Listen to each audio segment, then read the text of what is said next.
but for the past 4 years, I've been here with the Florida After School Network, and really excited at the opportunities that you have before you here. So I'll turn it back over to Addison, and looking forward to the great in-depth conversation today.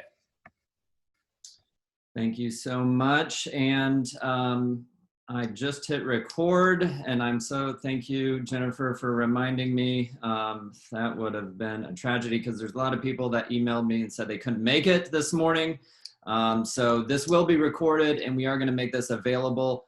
I'm going to hopefully upload it to YouTube, and that way we can have this presentation be available to any of those that weren't able to make it this morning. So without further ado, and me rambling, I'm going to turn it over to Jennifer. They are going to be the first presenters for this today.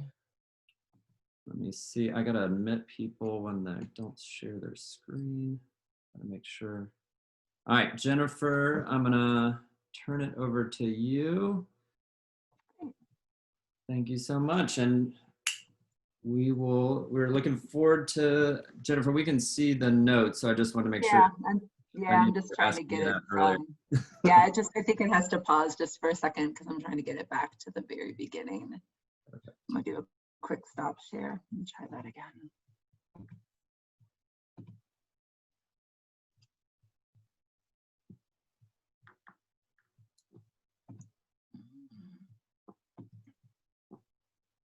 I promise you, we went through this twice. We did. I wouldn't do this. It's not going into slideshow mode, unfortunately. Yeah, it's not allowing me to advance the slides. So let me close it for a second. Maybe I just need to open up the doc again.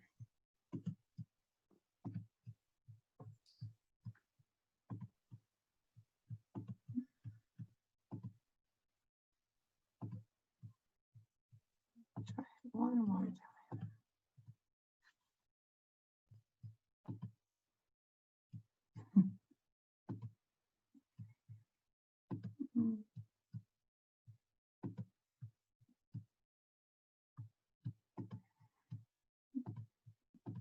Let me see if I can pull it up from the Google Drive. I'm sorry. Yeah, it's just not letting me move. Addison, are you able to possibly just pull it up from the Google Drive?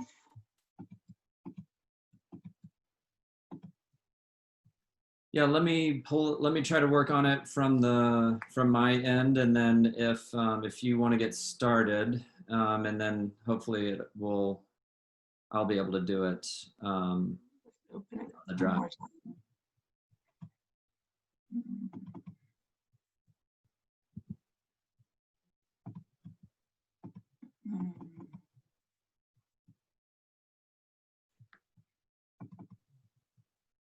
Okay, sometimes you have to close everything down again.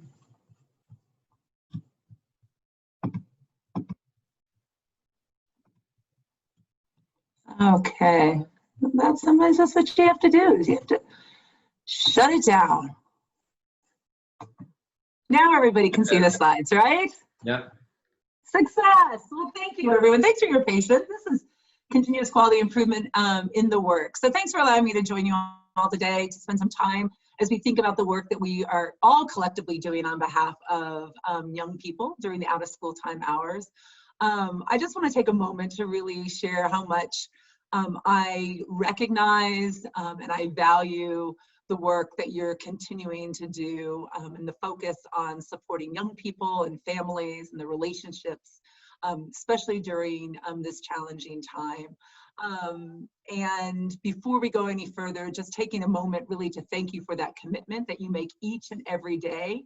I know that there's a lot of things going on, and the role that out-of-school time programs are playing right now is critically important. Another thing that I strongly believe is that our collective work of supporting out-of-school time programs, where we want to make sure that we are having really the greatest impact on the youth that we serve, is important collectively as a group. And so as we focus on this, we're really going to be talking about how we can build this strong foundation of quality programming, looking at it through our own personal lens, but also the importance of really looking at it collectively as well as a system of providers and individuals and stakeholders who care about what's happening there in your local area. So our objectives are today is, first of all, we're going to explain why program quality matters. We're going to recognize what our youth program quality construct is all about as it relates to the work that we do here at the Weikart Center. We're going to get a chance to describe what the youth program quality assessment is. And then we're going to interpret a frame for really how we can connect some of our quality improvement work to some broader organizational goals and ultimately to the experiences of youth. And then finally identify what are some of the elements of a successful after school system. And so in order to meet those objectives, we actually have an agenda where we're going to talk about why we're actually going to focus on program quality. What is the Youth PQA? That's a tool that we'll talk about, other ways to measure quality as well, but we're going to talk about our tool as well. And what is the Youth Program Quality Intervention, how you engage in a continuous quality improvement process. We're going to talk about a model that we know as the Quest model, as well as some of the elements of successful after-school systems, and then share some resources with you at the very end. To start off, I want to give you a bit more content about who we are and what we do at the Forum and the Weikart Center. The Forum for Youth Investment is really committed to changing the odds that all children and young people are ready for college, work, and life. And we do this in a number of ways, but particularly in these three buckets of work that you see along the left-hand side of the screen, by improving and aligning policies, planning and partnering for impact, and strengthening practices and programs. The Weikart Center, who I'm here to represent, is the unit of the Forum for Youth Investment that really focuses on those strengthening practices and programs, which is really to say that we are all about program quality and continuous quality improvement to support youth development. We're fortunate to work with many different partners throughout the country, and as Lane said, even in other parts of the world, who are all just ultimately really committed to creating systems of continuous quality improvement and advanced child and youth outcomes. And this is just a snapshot and an estimate of our reach. The green areas that you see reflect where we're directly doing work, and that star signifies where the Weikart Center is based out, not too far away from where Lane is right now in Ypsilanti, Michigan. In the state of Florida, we're fortunate really to work with partners, some of which are highlighted here. Each of these are networks that are working, that are really committed to creating quality out of school time programs where youth can thrive.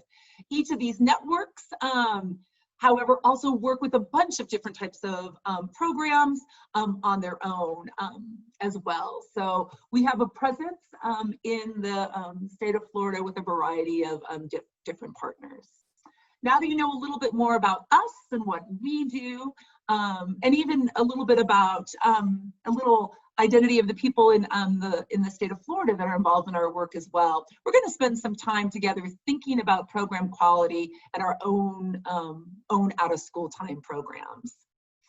So this is one of the things that the Weikart Center really we thrive in, is really trying to create opportunities where individuals can connect and kind of be active, involved in the learning process. So we're going to talk about, we're going to do a little activity here. So this is going to give you a chance to either use the chat function on Zoom, or if you want to undo your camera and show me what some of your digits is, we're going to get a chance to really explore some aspects of program quality and check out some of the language that we at the Weikart Center use to describe program quality practices as measured in one of our assessments tools known as the Youth PQA. So as we review we're just going to go through a couple indicators just to give you a sense of what they're about, but so that you know, I first want you to think about a program that you work with or that you know well. If you're not involved in direct programming, get in that mind of a program that you're familiar with. And we're going to do a little activity where you're going to rate the program on just a couple of criteria. And what does this criteria represent? Well, first of all, a 5 is a high level of quality, or that the practice consistently happens as described within the program, based on what you know about the program or what you've observed. A 3 is a medium level of quality. It's oftentimes associated with the practice maybe not happening as consistently, or maybe not for all youth. And then 1 is associated with a low level of quality. And oftentimes the staff practice is maybe not even present at all, okay? So with that in mind, get up your digits or get ready to do some chats. Here is our first kind of indicator of quality that we're going to reflect on. That staff use a warm tone of voice and respectful language. I'm going to give you just about 10 to 15 seconds to think about that. Think about the manner in which staff are verbally communicating with the youth that you serve. What does thinking about the quality of this environment really bring up to you? So I'm going to look at my chat. I'm going to see how would you rate that? Would you rate that? We have some 5s that are coming in. 5s. Let's see, those that may not be using the chat, but are just like, I'm all about being seen. Show me some of your digits. Colin's ready to be seen. So we have a lot of 5s in terms of this. So that's excellent. So we feel that this is a strength of our program. Oh, let's think about this. Let's look at this next one. How about in terms of engagement around reflection? Staff engages all youth in an intentional reflection process on what they've done. So pause for a second. Thinking about how you support youth in reflecting on what they've done during a session or activity. What does this bring up to you? How confident are you in whatever you are, whatever you're kind of voting with as a 1, 3, and 5? Let's see what we have going on. We have a 4. I'm gonna have to make you commit to either a 1, 3, or 5. No 4s or 2s. We have some 3s, a little bit of different type of movements, showing some of the digits if you would prefer to participate in that way. 1, 3, 5. A little bit different. Thanks for joining. Thanks for playing along. Here's what I want us to talk a little bit about. What was challenging? Just two aspects of quality. What was challenging about this activity? What is maybe one question that arose for you as you were thinking about just these 2 aspects of quality? This is a great opportunity for you to unmute yourself and to lean in and to be able to think about it and share your ideas. What was challenging? What was a question that arose? Feel free to unmute yourself. You don't want to listen to me the entire time. Unmute yourself, raise your hand, whatever the case is, jump in. Love to be able to hear your thoughts. I'm going to pause for a second.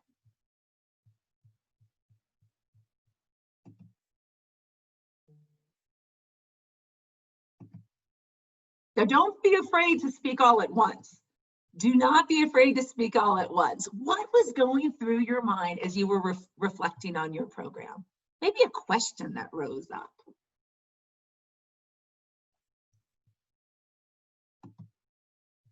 Let me tell you what came into my mind as I was thinking. First of all, I was looking, and we have some chat that's coming through. I was looking and I was like, wow, we're identifying some real strength as it relates to the way that, by the way that the staff interact in terms of tone and such. Donald's sharing surveys versus observations. Exactly. Being able, what are you actually observing? And what you might gather from other sources of information. John, thanks for sharing. Considering the language for all participants. Where might there be just an opportunity for a few, none, but then when you start thinking about all, really maybe having to be really conscientious of, is that really true or not? Other types of things that people were reflecting on is intentionality. Absolutely. The magic of these practices, the impact of these practices don't just happen. So the intentionality of that becomes really important. If some of you were thinking, I wonder what this is, I wonder what this really means, I wonder what this really looks like, what does intentional reflection look like? What does, like, how would I know what those relationships or what that warmth or that respect would look like for a staff member? That's what the PQA is about. What we're going to learn about is that there's more details of this, but a high-level overview of what that is also present as well. So if some of those questions were starting to come up in your mind, then you're for sure in the right place. Okay, so why do we focus on program quality? Like, we're here, Ryan and I are going to share a little bit about that. Why is it important to begin with? Well, first we're going to talk about why it's important as it relates to kind of the 3 M's. First of all, quality matters. First of all, youth have to be able to show up at program. They have to be able to attend, to be able to have some sense of the impact as it relates to the outcomes that our programs are trying to achieve. But it's not just good enough to show up. How you go about structuring the environment, creating and supporting the relationships within that space really, really matters. Another thing is that quality is important because it's something that we can actually measure. It's something that is definable. We can look at it. We can look at practices that are important, youth development practices that can transcend over a variety of different settings that include the programs that we work in as well. And then finally, why is it important? It's malleable. Programs can improve quality by engaging in evidence-based assessment and improvement efforts. So important because it matters, it's measurable, and it is malleable. But what is program quality? What does that truly entail? Well, I'm just going to give you a little bit of an overview of some national information. Brian's going to be able to share with you more about the local standards there in Florida. But a 2002 report by the National Research Council reviewed a bunch of different results from many research studies and synthesized those findings into a list of some key features of programming that really work best to support youth development. And this is the list that you see in front of you. So just take a couple of seconds to review through this list. Hopefully these things resonate with you as it relates to the practices for those of you that administer program. Since its publication, this list has been widely adopted and cited in many youth development programs and throughout the field, and has contributed to what we and others have characterized as an emerging consensus about really what constitutes program quality. The PQA that I'm going to talk about, our tool builds on these key features by pinpointing specific staff practices that are within these, that are supported within these settings that really create opportunities for youth to thrive. Interesting enough, quality is important too, and as it relates to the impact and the outcomes for youth. So here's a slide, timely as it relates to summer. This is from data from our Summer Learning Initiative work, where the Weikart Center worked with the National Summer Learning Association to really assess program quality, and we developed a tool with them called the Summer Learning PQA. And what this is really saying is, if you look at this graph, that the math, kind of the mean improvement of scores in the summer was the greatest gains happened in high quality programs. But notice that the huge jump in this math improvement was not about the amount of time focused on math or math drills or flashcards. It was around the foundation of the youth development quality practices. And in those higher quality programs, those greater math gains were possible. Whatever those outcomes are, that's what we're really trying to strive for, creating those high quality experiences. So this is just one example of how focusing on high quality practices really does lay a strong foundation for developing the skills that your program chooses to focus on. In this case, in Seattle, one of the biggest wins was around math. So what is the Youth PQA? We had a chance to check out a couple of items, but I'd like to talk to you a little bit more about what this tool is about. First and foremost, it really is an instrument that's designed to evaluate the quality of youth programs and identify staff training needs. The beauty of it is can be used in a variety of different settings, in schools and camps, in youth development organizations, quite frankly, any place where youth and adults come together to have fun, work, and learn. So before we become more familiar with the tool itself, we're going to take a look back a little bit about the history of its development. So it grew out of 40 years of running summer camps from teens. Lane has a history. We have staff that are still with our program that were directors in this. And the beauty of kind of what I would say our tool is that it came from practice. As much as it's rooted in theory and research, it came from the doing and extracting what was really happening in our camps, where the magic was, where the youth were thriving. What were those staff practices?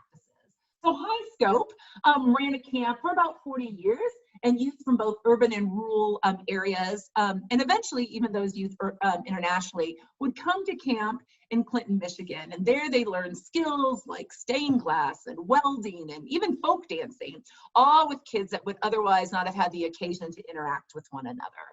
And the staff who worked at the camp became the youth development group at High Scope.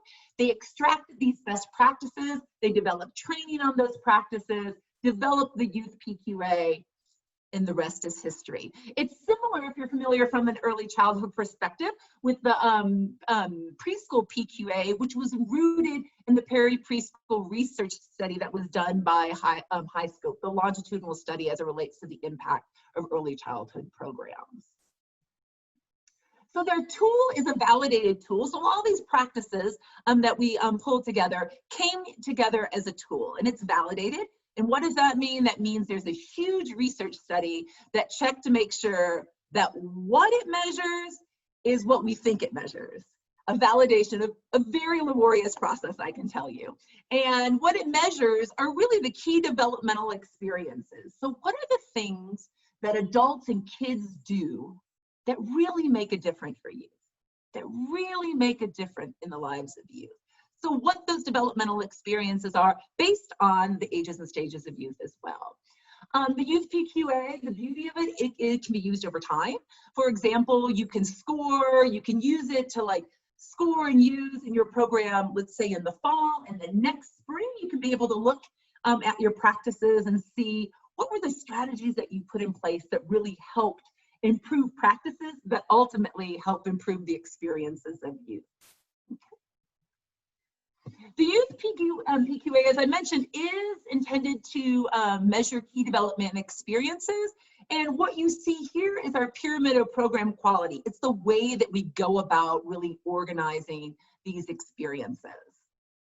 Maybe the pyramid looks familiar to you. It's based around Maslow's hierarchy of needs, where the bottom of the pyramid needs need to be in place before the top can be reached. So creating that sense of safe environment becomes really, really critical in that foundational space. We have kind of the way that we organize our measures is within 4 domains, and each of the domains focus on specific elements of best practices of working with children and youth. And those domains can be found along the different layers: safe environment, supportive environment, interaction, and engagement.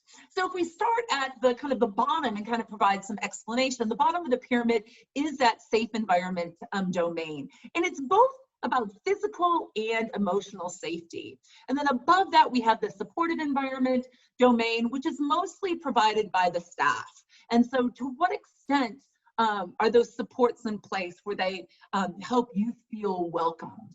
Do they provide youth an opportunity to really build skills? Are the activities and such structured and flowing in a pace that is developmental for youth? And you'll see that I have the warm welcome highlighted. That's where just that initial kind of intel gathering, as we were thinking about our own practice earlier in the polls, that's kind of where that you can see that within our pyramid. Within interactions, we're really talking about the ways that adults and youth interact with one another as well as amongst themselves. To what extent are adults working side by side with youth, partnering with them? Do youth truly feel like they belong within the program? And finally, at the top of our pyramid, we have engagement. Engagement means a lot of different things to different people, but in terms of our measure as it relates to the youth PQA, it's about 3 things. To what extent do youth have the opportunity to have choice, make plans within those choices, and reflect? And that was one of the things that we also talked about, thinking about the intentionality of reflection within your program. At the very bottom, this work is also focused on ensuring that youth have voice in terms of a foundational piece. So what role is the youth playing within kind of the governance of the organization or the program? And then how is it that professionals and the staff within the organization and even within a larger network are creating a community of practice or a professional learning community that's focused on program quality. So that's a little bit about our program construct. Everything that's within this pyramid are observable practices that when you dig in and learn more about them are things that you should be able to see from the way youth experiences or the staff practices that are happening. Focusing on quality staff practices as measured by and kind of reflected in our pyramid is important, but not all quality can happen here alone. It can't always just happen where staff and youth interact, or what we refer to as the point of service.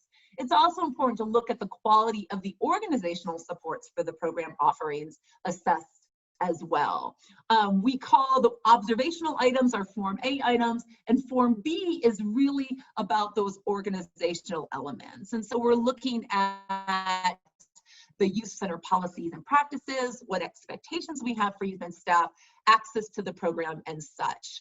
Unlike our Form A, which is an observational tool, this form is based on an individual or a group interview and a document review, because these are often practices that you don't observe, but they're critical to the foundation of creating an organization where those high quality practices are prevalent at the point of service. So that is a little bit about our tool. That's a little bit of a look at our measures, but this tool fits into a larger process of continuous quality improvement, which we refer to as the Youth Program Quality Intervention. So we're going to take a moment to take a look at what this process now is all about. So the Youth Program Quality Intervention is a comprehensive system for improving program quality. It's built around the validated PQA, and it involves really a three-part approach to program quality. The assessment phase, how you use what you learn and the data from that assessment phase to create a plan for improvement, and then carrying out that plan and receiving trainings and coaching supports and implementing strategies from the professional development that you learn.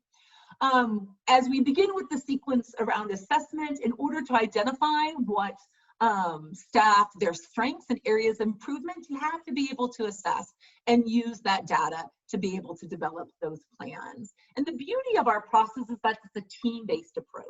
So individuals will come together as a team and observe each other, in their program offerings or the activities that they're doing, and use those observations to tell a story about what is happening. From that, when they manage and use those plans, they develop plans that are really emphasizing where they want to grow collectively as an organization. Where is it at a site that they want to be able to really strengthen their practice and leverage the amazing things that they're already doing. And then to manage improvement, we at the Weikart Center provide a variety of different types of trainings, but the most important thing is that they're really linked to strategies that will support staff in building the muscles, otherwise known as their practices, that really create more and more opportunities for youth to thrive. So it's all really about turning data into useful information for program improvement in a really meaningful way. So where does this continuous quality improvement happen? Well, it happens at all levels of an organization. At the policy level, a decision is made to implement this intervention and identify what are the supports that managers and staff will need in order to engage in continuous quality improvement. At the organizational setting level, the managers support and coordinate these improvement efforts, part of which is training staff on the practices and the processes. And then finally, at this point of service where the rubber hits the road, where staff and youth interact, staff improve their practice and increase the quality of the experiences for youth. So there's CQI and there's improvement that's happening at all levels, all of which is very much interrelated. So before we move on, just to be able to hear, just to share with you a little bit about what's the benefits moving into a youth program quality intervention or a CQI cycle like this is, first of all, starting with the youth, the center of why we do the work that we do. It increases the quality for them. It allows us to really emphasize positive youth development, so that those outcomes that we're really focusing on with that strong aspect of quality, we have a greater chance to reach those outcomes and likely improve those outcomes, whatever those might be for our program. For the program, the beauty is it provides a framework for professional development. It allows individuals to have some common language about what quality is. And it may reduce staff turnover. We've seen some of that in terms of our work. When staff know what is expected, when they can strengthen their practice, when they become better at what they do, they have a chance to want to stay with where they're at because they're happy and they know that they're serving youth and their community well. And then finally, when we talk about a network, that would be kind of more programs outside of an organization. It increases programs and intermediaries, individuals that are working on this in a collective type of way, their capacity to do work and generate data that can be useful for multiple purposes of really understanding what's happening at the program setting. Okay. So I'm going to wrap things up with creating a shared kind of vision of quality.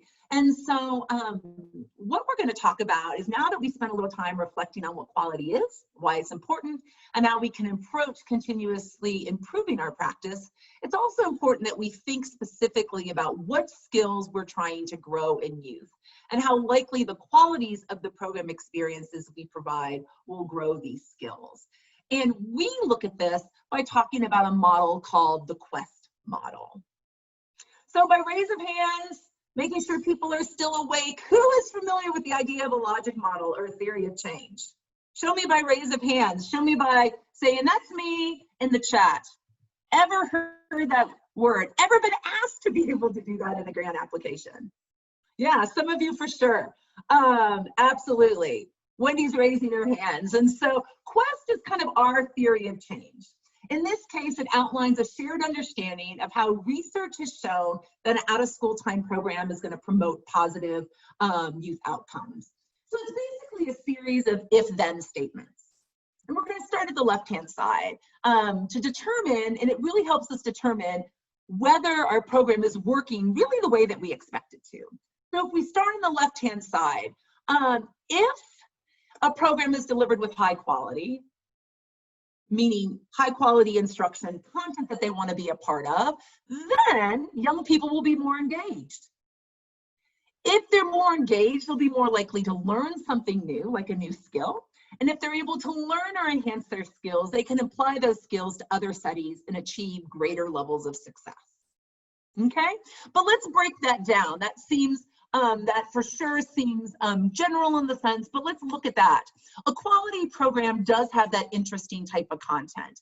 And those high quality practices that are happening within that instruction is creating youth not only to show up, but we can see what that means in terms of their engagement. They're excited, they're interested about what's going on. They're feeling challenged. The work that they're doing in the program reflects experiences that are developmental to them. All of this is happening at the point of service where the staff and youth are interacting. The other piece too is that through this engagement, they're working on skills, whatever those skills are, social emotional skills, math skills, whatever the skills are that is the focus of your program. And through this engagement, they get the chance to keep practicing those skills multiple times and times again. But the beauty is we don't want the skill development and the practice to be able to just step there and end there. We want those skills, that's why we're here, to transfer to other settings, to support youth in being successful, whether that's in school, whether that's in their behavior, whether that's in terms of them getting jobs, whatever those skills are, we want them to translate. The more we can have alignment of what those skills are across different settings, in the out-of-school time program, in the home, within the community, at the school, then we have a greater sense of transfer and alignment that will indeed support the youth. So I say that because as we look at that and we look at quality, this stuff, this work that we do can really be done in a coordinated way. We can all go by doing this alone. We can all have our own individual outcomes, but there's strength together when we're working on this work together, when we can come and focus and leverage our collective assets to have the greatest impact on youth and our community. And in order to do that, a lot of time that results in creating an after-school system. So there's four kind of elements to an after-school system that I want to be able to highlight. So doing this work alone or coming together as a community and working collectively together. Four elements. One of the first elements is leadership. There is no substitute for a committed leader, whether that's a mayor, a superintendent, maybe a county executive, especially when trying to get a system or wanting to create a system. Individuals who are highly committed to after-school coordination and really creating a system where people are working together really see more stability, oftentimes leading to increased funding for system building efforts. Another part of a system of individuals coming together is coordination. So having some sense of a coordinating entity that is responsible for a variety of different functions, including planning, raising and distributing funds, assessing the quality of programs, whatever the piece might be, is really important. Advocating on behalf of the community.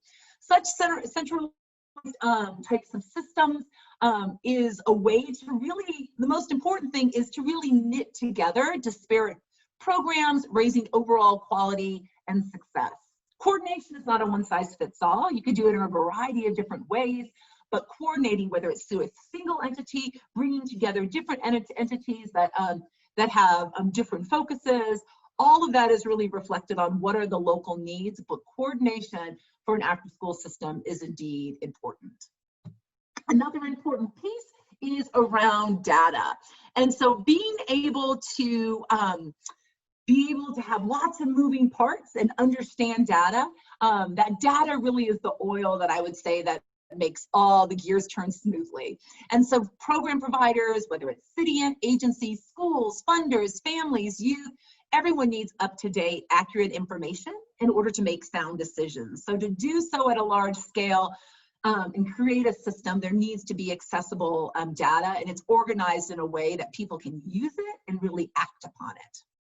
And then finally, we come to what the focus of our presentation has been so far around systems building is quality. It's important to recognize that quite frankly, not all after-school programs are beneficial to young people. Might be good intentioned, but after-school programs can do harm if they're not of quality. And so while some programs were effective and might be effective in promoting positive feelings and attitudes and social behaviors and boosting grades and test scores, others just may not. So it is possible to tell the difference between effective and less effective programs. Successful programs focus intentionally and explicitly on building skills, using active forms of learning, have a set sequence of activities and such. And so these are kind of the four elements of a systems building and exploring what that might look like locally in your area. But thankfully, we have a lot of hard work of communities that have been trailblazers in creating after-school systems. So there's lots of lessons to learn and reports out there that can help guide conversations of what might that look like as it relates to Gainesville. So I'm going to be wrapping up before I turn this over to Brian. It's just some next steps. So quick kind of overview of a lot of information as it relates to quality in the Weikart Center. And so all this information I've actually, in terms of resources, have put into the Google Drive that you all have access to. But kind of the first step, if you want to learn more about the tool and its measures, download the tool, and you can be able to do so on our website, or just check out. We have a variety of different types of tools. So I would suggest that you go to our website if you want to look at something for summer or maybe something more tailored to school age. But the youth version of the tool is on your Google Drive. Join our mailing list. Go to www.cypq.org and go to the Contact Us and get on our mailing list and just be in the loop of what we're doing as it relates to quality systems building work.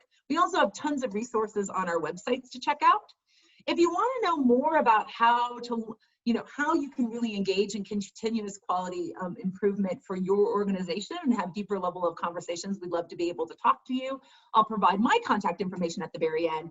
And then finally, if you're really interested in digging into some of the systems building elements, building upon those 4 effective elements, the Wallace Foundation has created a guide called Growing Together, Learning Together that I've put in the resource doc as well. So thank you for the opportunity just to be able to share some information. Thanks for engaging and thinking about your own practices. And now I'm going to turn this back over to Addison. Thank you so much, Jen. Round of applause. That was a lot of information, and thank you for consolidating that all into a very short presentation. So if we can all join collectively to thank you so much for that. I know that was a lot of work put into a short amount of period of time. So yeah, before I turn it over to Brian, Brian's going to give us a much shorter presentation, but I wanted to also just kind of set the stage. I didn't do a good job of maybe describing that, Boost has for many months and now getting close to 2 years has been trying to develop and support a youth system here in Gainesville. And so these presentations and the experts that we've brought in, really have done this all over the country. And so we're going to open it up for Q&A after Brian.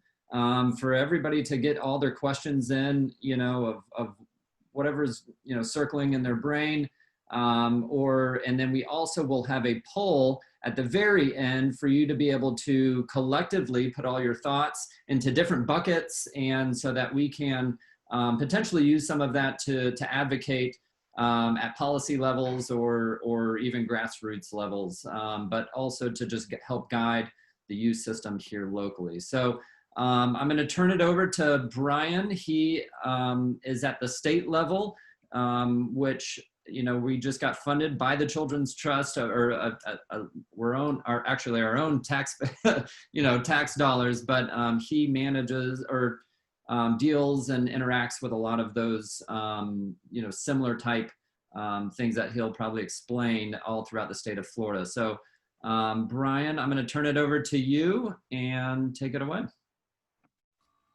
All right, thank you, Addison. I appreciate it. Addison, my host disabled participant screen sharing. I don't know if you can turn me on for that or see how this goes. Go for it now. You should be able to share now. All right, let's see here if I can do this correctly. I think that's working. Yep, it looks good.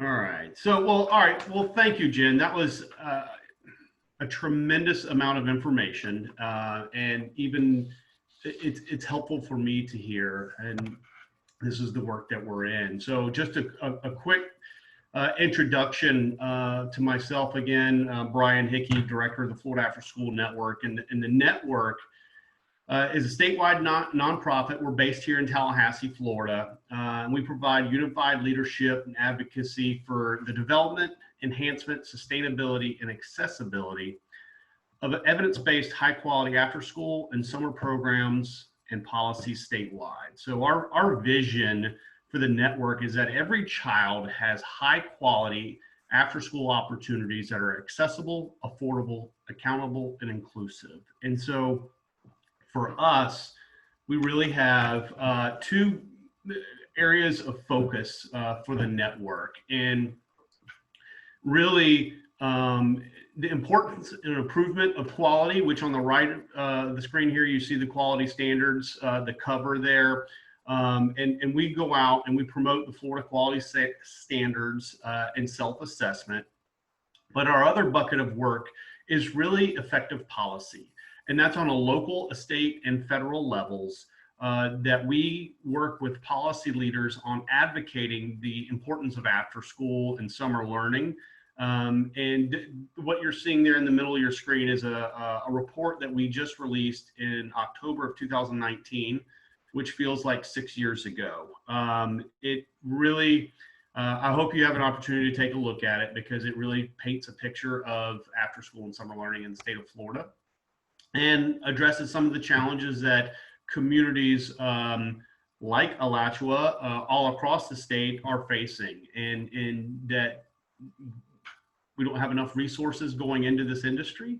And it's an important decision, and Alachua made that decision as a community to invest in a Children's Services Council, and there's many other communities around the state that are looking at that right now, Leon being one of them, and it's on the ballot for November. So just jumping into the quality standards.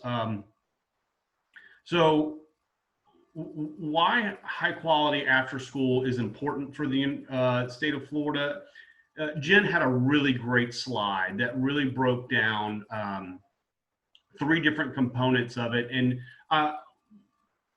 we, the Florida After School Network, tend to really talk to program providers and understand, when we're talking to them about the importance of quality, we're generally talking about the importance of quality and how it affects their students and their attendees. And, it supports mental health, it increases school attendance, improving academic performance, decreasing risky behaviors, preventing the summer slide, creating tomorrow's workforce through increasing skills, and supporting working families with safe, engaging environments for loved ones. And a lot of you, I'm preaching to the choir with that, but when we get into these quality buildings, that's a big focus on who it is inside the building and who our customer base is. But Jen had a great slide on really, not only is it our customer base, but it's the organization as a whole,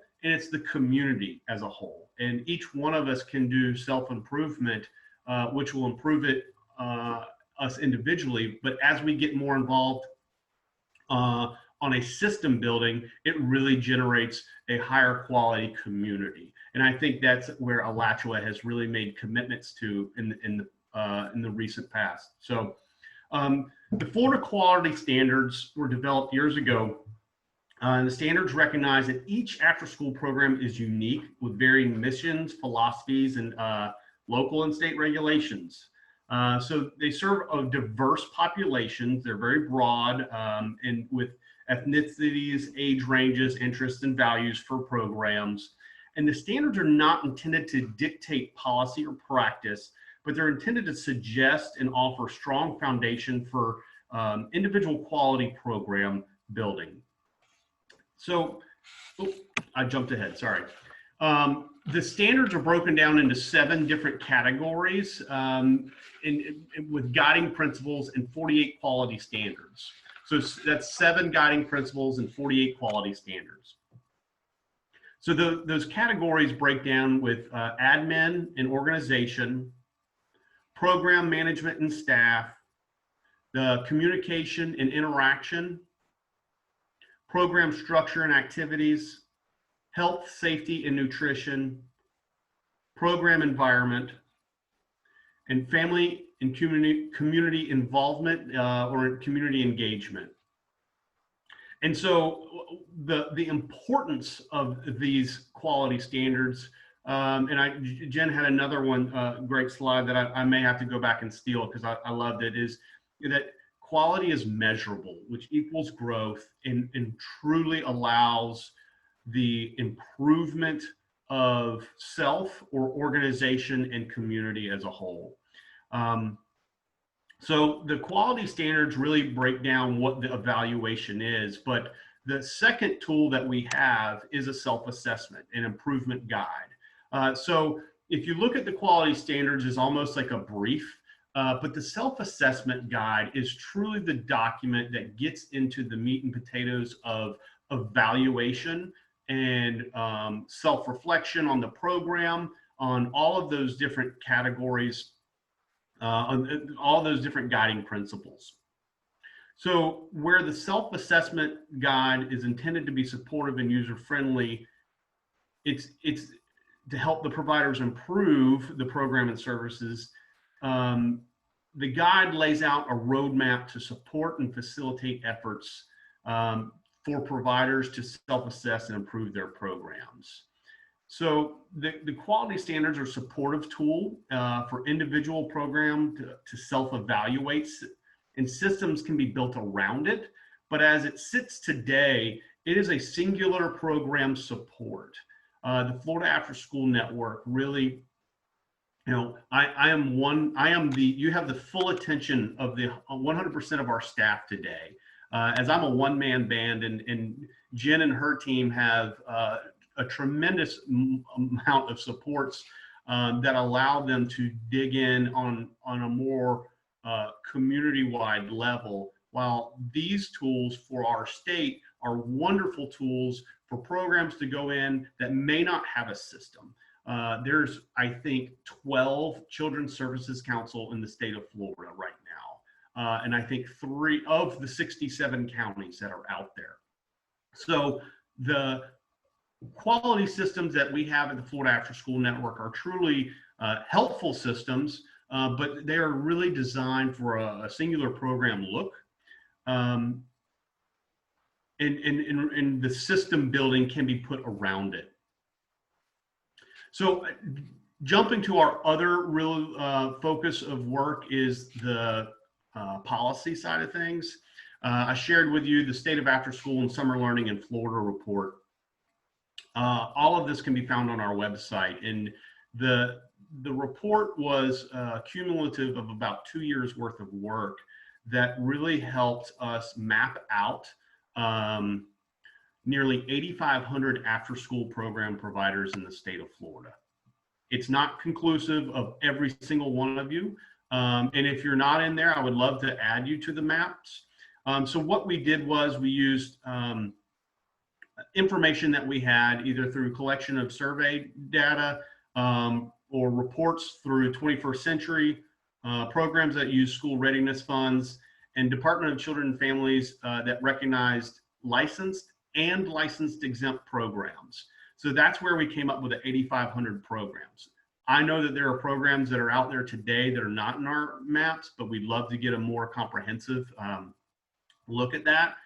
What we did was, as we mapped these programs, and to try our best to identify after-school deserts where programs were not being available to those folks, to those communities, and then we put in multiple overlays. And I'm just showing you 2 of the maps, but what we tried to do was really discern where high quality after school programs are and how they are in supporting communities in combating juvenile crime and child welfare.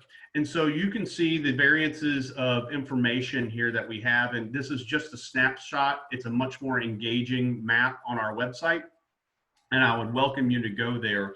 So one of the things that we determined really as we exited the report and come to find that there are deserts, there are supportive communities, and generally where we find supports where with low DJJ and low with low child welfare and low juvenile crime is where systems are actually inputted.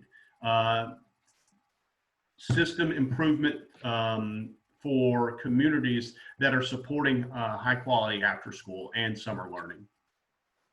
So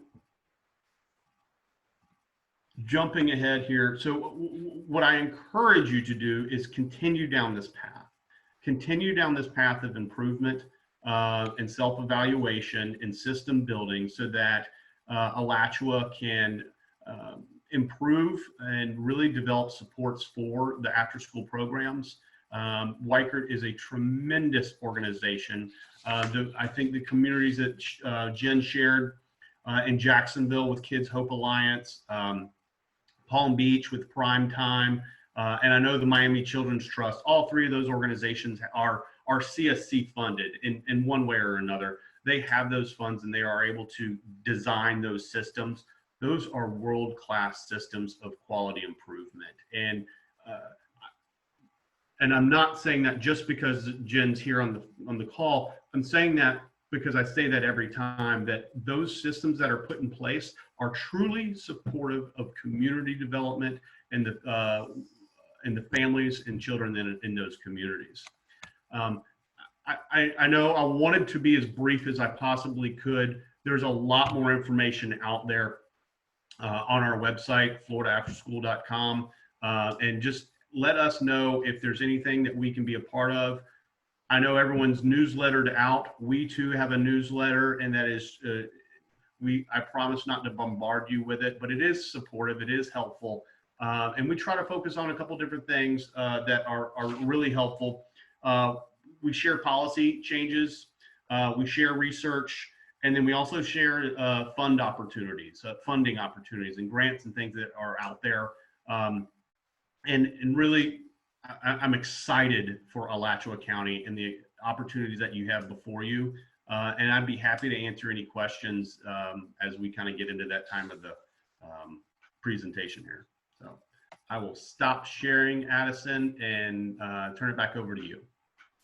All right. Thank you so much, Brian. That was extremely helpful. And I will echo his newsletter. I would highly recommend signing up for it.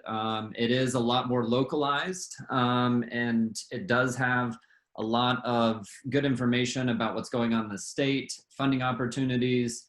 I have enjoyed it, and I think Brian does a good job of including a lot of things in there. So I would encourage all of you to sign up for it and get on that newsletter listserv.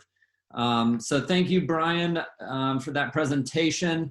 I want to make sure Shanae had a question in there. I didn't interject, but maybe just to finish the presentation, Shanae said if she's reading the map correctly, Alachua County is DCF high and DJJ medium level. I just wanted to give you an opportunity to maybe confirm or respond to that.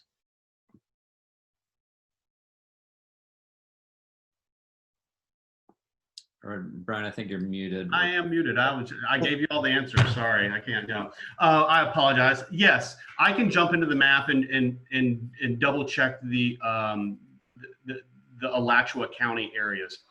What I will tell you is information like this is extremely challenging to provide on a statewide level. There's so many intricacies that are measured, and I know in several communities, and I'm not going to I don't know if Alachua is one of them, but I know in several communities in the state of Florida, organizations contacted me and said, I believe our DJJ is actually higher than what is being reported in your report.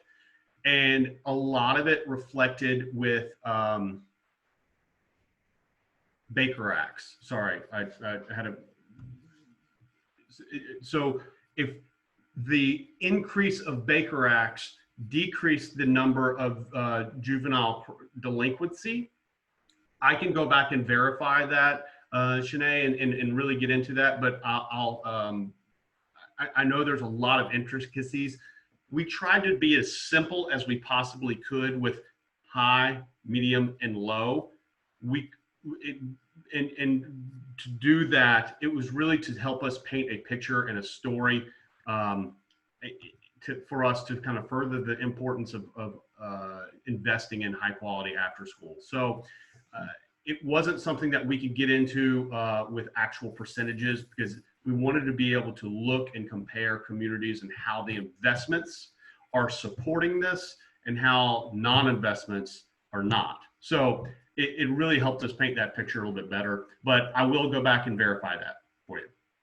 Right, thank you so much. Well, I wanted to create some space for us all to, ask and create dialogue with Q&As. And like I mentioned before, there will be an opportunity, and please stick around for the opportunity to provide feedback on this very interactive app or website that allows us to all kind of see and each other's inputs anonymously, and able to provide feedback that we can all use to improve our youth system here in Alachua County. So I wanted to open it up to questions for Jen, Lane, or Brian.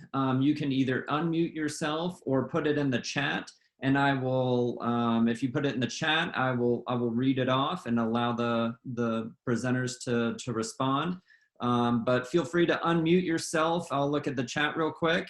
But if you have a question that you'd rather ask verbally, go ahead and unmute yourself and go for it.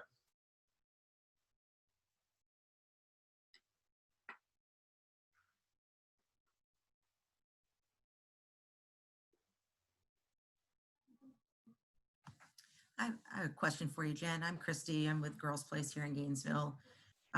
So as Addison alluded to, as he welcomed everyone to the Boost meeting, we've struggled to be at the table when it comes to talking with our school system.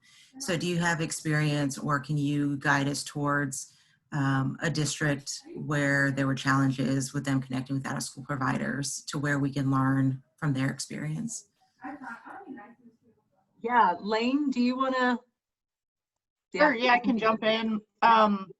So one of the long-standing organizations we work with is Primetime in Palm Beach County, and they're actually part of a 5-6 year project. It's a partnership for social and emotional learning initiative that is having the school district and the out-of-school time entities work together for K through 5 to improve social and emotional learning. And so that's required a lot of, partnership and intentionality and back and forth. And so there's about 6 communities where this is happening across the nation. So Denver, Tacoma, Tulsa, and Boston, Dallas. And so there's a lot of work being done in that area. There are places that have, as small as Kalamazoo, Michigan, that have struggled to have a connection with the school district, but because the out of school time just kept chugging away and doing its work and demonstrating impact, they're now getting the heads turned of the school district and starting to have these conversations. So I think a lot of people want to jump to the school district, and sometimes it's like, no, we're good. We can do, we can be nimble and we can jam in our own space, and let's, help turn the heads of the school district when we start showing our impacts. And so it's this push-pull relationship that I've seen over time. And sometimes it's, it's all about personalities, and it's all about the knowledge of each other's spaces. And so building that relationship, I think, is a good first step. That seems very basic. I'm not giving anything you don't know, but I think also the out of school time field can feel free to kind of do its own work and, share that with various stakeholders in the community, and tell the school district is sort of ready to embrace it too. I don't know if that answers your question, but feel free to connect, or, shoot Jen an email or Addison, and we could give you more examples of, and connect you with people to have that conversation, or how they've approached that conversation. Yeah, great. Any other questions for any of the speakers? We'll give maybe 1 or 2 more questions, and then allow for feedback.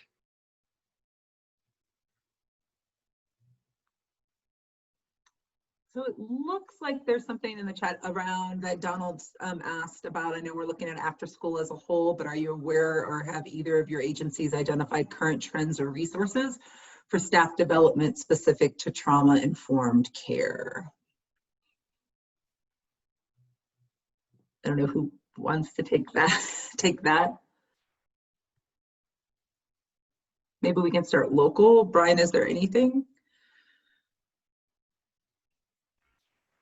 So the question, are current trends or resources for staff development? So there is a partner organization in the state of Florida, the Florida After School Alliance. They work on developing and quality improvement for staffing. I'd be happy to connect Addison to that organization, and he can disseminate their information accordingly. They have a conference every fall, generally September, October level. I know everyone's just ready to go to a conference right now, but I'm not sure if it'll be virtual or in person, but I can connect you to the Florida After School Alliance, and they provide that personnel, staff, quality improvement. There's many others that come to the state of Florida. I know Foundations is one on a national level, and there's quite a few others. So.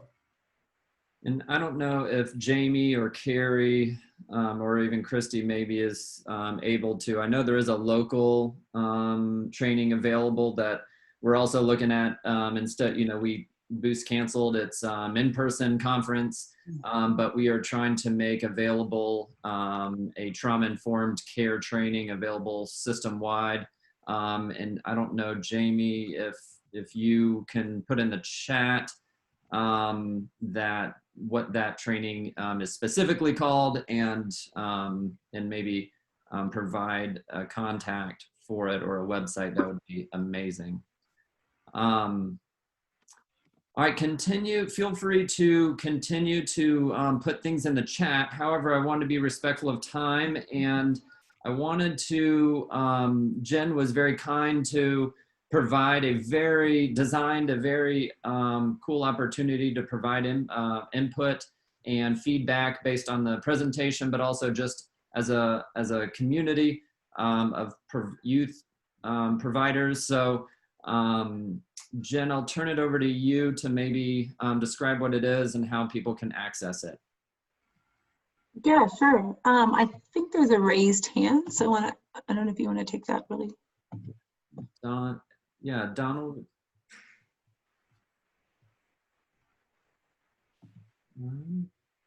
Maybe asked to, I'm going to unmute you, Donald, or feel free. Accident. Okay, no worries. Great. Well, we're going to do a little bit of an activity that's going to help us to reflect on what we've learned and gather some of your thoughts for future conversations. And so in the chat, I am putting a link. Oh, whoopsie. I think I said that. Only one person. Let me send this to everybody.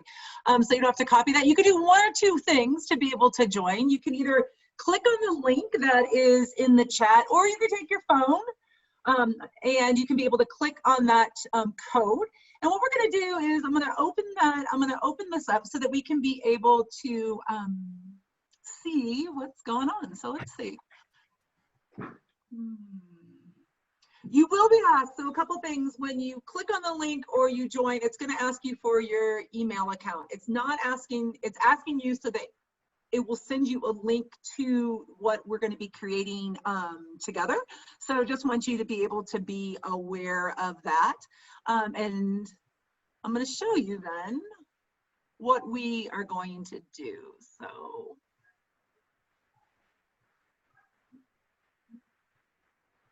So in the meantime, if you can start looking, that would be great. Start looking at the questions. Okay, so I should start seeing people. Just will take a second, click on the link. I should start seeing individuals join. We have 9 participants, and so what we want to be able to do is we want to be able to kind of think about what we've talked about today as it relates to program quality, some of the information that we shared as it relates to systems building, and get us to be able to think as we move forward and we're looking at opportunities of digging deeply, more intentionally into quality there locally, thinking even opportunities of possibly building a system. What are some of the things that we want to be mindful of? And so we're doing this based on kind of whatever connects best with you as it relates to your reflection. You can think about some of the facts. What are some of your gut reactions to the information that was shared today? Things that when you're thinking about your local context, what risks should we keep in mind? Maybe areas that we should be really cautious about. What is it about quality systems building work that we should be really optimistic about? Thinking about the different entities and such that really are involved in running quality programs or thinking about quality systems. Where can we create some new opportunities?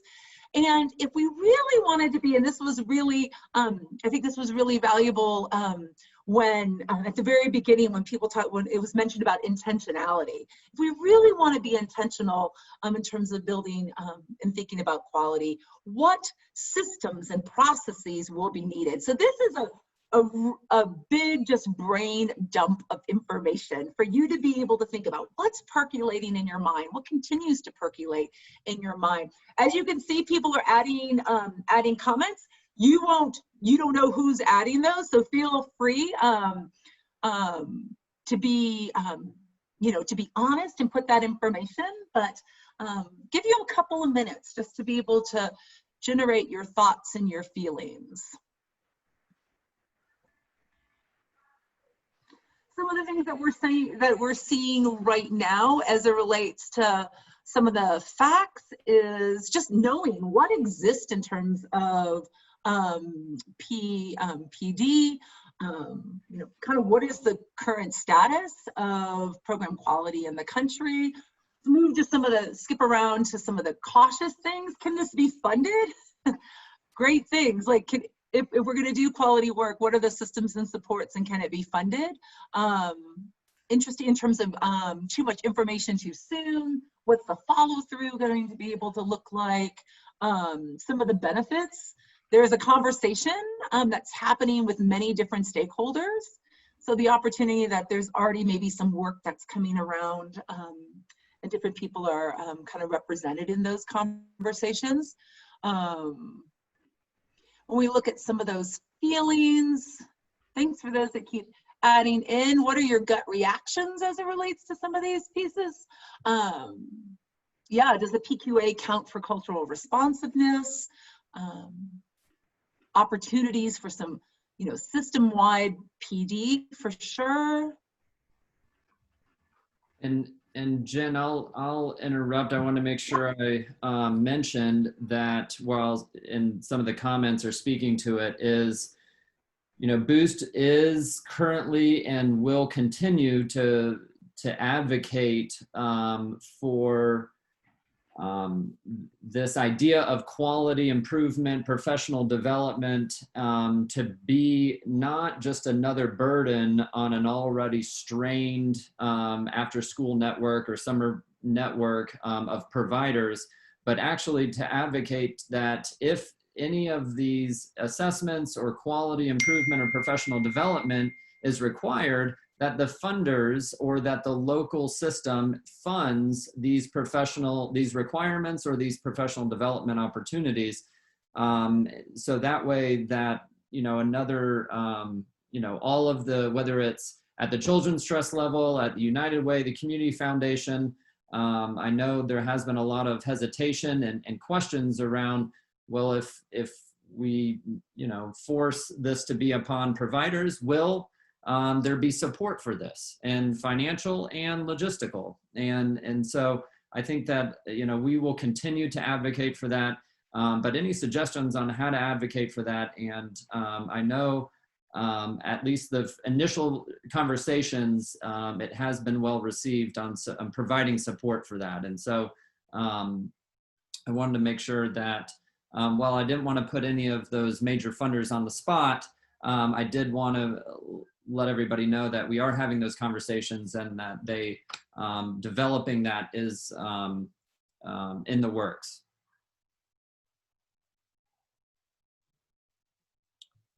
And so we have about 3 or 4 minutes. I wanted to maybe close with some closing remarks. Jen, did you have anything to wrap up about this activity and maybe how this link will stay live, I would imagine? Yeah, absolutely. So everybody will, in their email, whatever email account they put, will already have a link to this. And so it's gonna stay live. So it's, my thought is, the hope was to be able to use this information to kind of inform next steps conversations. This is a great thing to be able to share with others, or like as you leave and things are percolating for you, come back, add your thoughts and information. because yeah, that type of reflection happens at all different times. So we want to be able to provide that now, but yeah, we'll definitely keep that live. And then next steps to whoever's involved in those conversations, we can be able to use this as a kickstart of what were the things that people were thinking about for sure during this time. Great. Thank you so much for creating this. And just some last housekeeping items. Our next Boost meeting is going to be August 20th. Again, it's the third Thursday of every month from 9 to 10 or 10:30, depending on if we have a presentation that month. But we always end with an impact story or a positive kind of story about any youth or youth serving organization that would like to share, something to leave us on a high note with. So does anybody have anything to share or want to make sure that they get some information out there to any providers that they haven't put in the chat or emailed Boost directly?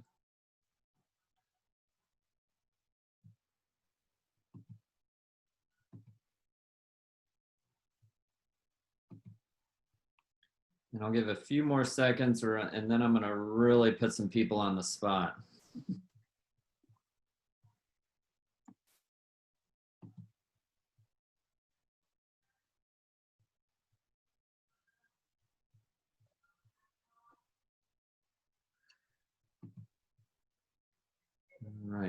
All right, Jamie or Kalia. Do you guys have any, not to put you on the spot, but to actually put you on the spot, or one of our own staff has joined, Paula.